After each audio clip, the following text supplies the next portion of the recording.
Hi, I'm Maleah, and this is my life so far with Osteogenesis Imperfecta, Brittle Bone Disease. My mum and dad met in spring 2002, and after dating were married in December. My parents were both still in university and quite young, so starting a family might not have been on most people's minds.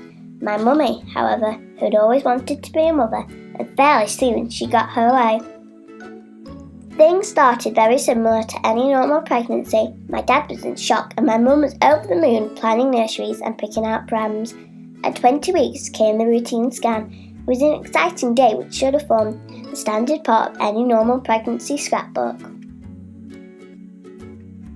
This is when things changed. 20 weeks is not bad though, huh? The scan showed my legs were shorter than normal and my parents were asked to return the next day to see the specialist. Among the list of possible causes was the one that horrified them the most: Brittle Bone Disease. The excitement of pregnancy had been replaced with uncertainty, worry, and fortnightly visits at the hospital. The news was never great, and the expectation was that I would not survive. My ribs didn't grow to support my breathing. My mum and dad soon became familiar with what they termed the bad news room. This was a private room with comfy sofas, tissues, and a mirror. This is where they were first advised to consider an abortion. Thankfully for me, this was never an option. For my parents, who were fiercely protective of me, as I was their princess, no matter what, and no matter for how long. But still, the cycle continued. Scan, bad news room, abortion. Every time the diagnosis was a new one, at one point they made up boomerang dysplasia. 1 week my bones were straight, the next they were at right angles. Now it's clear I was fracturing in the room and healing between scans. Around 36 weeks, my parents moved to Sheffield. My new doctor decided I had achondroplasia, a standard medical term for dwarfism. The day came when Mum went into labour. There was a few scary moments, and almost an emergency C-section, and a point where I got a little distressed and my mum needed to get things moving quickly.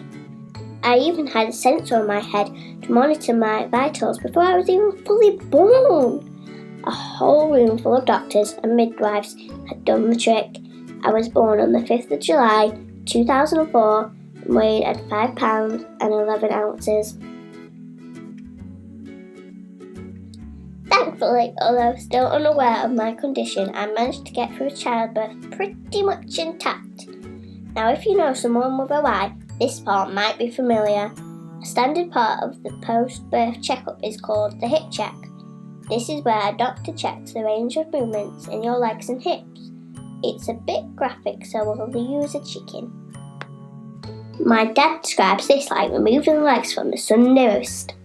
My check was accompanied by 2 loud cracks and the diagnosis of clucky hip, but an x-ray was ordered to be sure.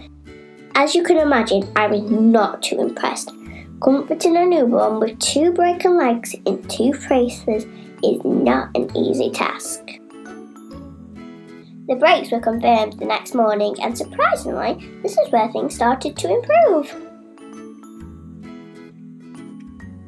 We didn't know and we couldn't see then, but there are telltale signs. My blue sclera, the shape of my forehead, the size of my long bones, and perhaps the fact I had 2 broken legs. Early the next day, what seemed like an army of doctors, specialist nurses, occupational therapists, and physiotherapists came across from the Children's Hospital to see me. I had an audience. They were led by Professor Nick Bishop, who took one look at me and declared I had Osteogenesis Imperfecta. After 4 months of uncertainty and multiple theories of my diagnosis, this was difficult news to take. How could one man walk in and confirm a condition without any form of tests? Plus, this was the diagnosis they had feared the most.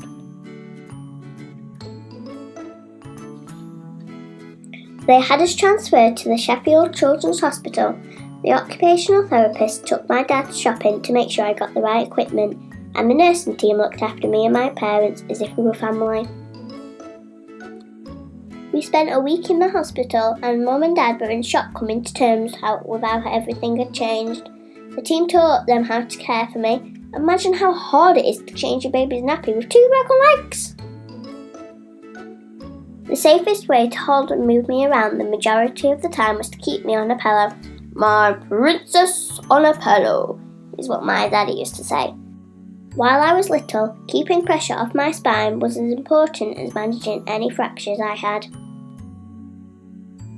At 2 weeks old, Mum lifted me up and broke my arm.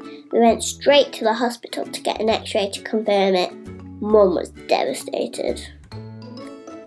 I've broken so often over the years that Dad now keeps a running tally of when I've broken on whose watch. At 4 weeks old, I started my primigenate cycles, a drug infusion to help increase my bone density and reduce breaks. A fortunate side effect is that it also acts as a painkiller. My mum says when we left, it was like bringing home a new baby. I'd stopped crying and I smiled for the first time. I was named Maleah, meaning unique little girl, and this is the start of my story.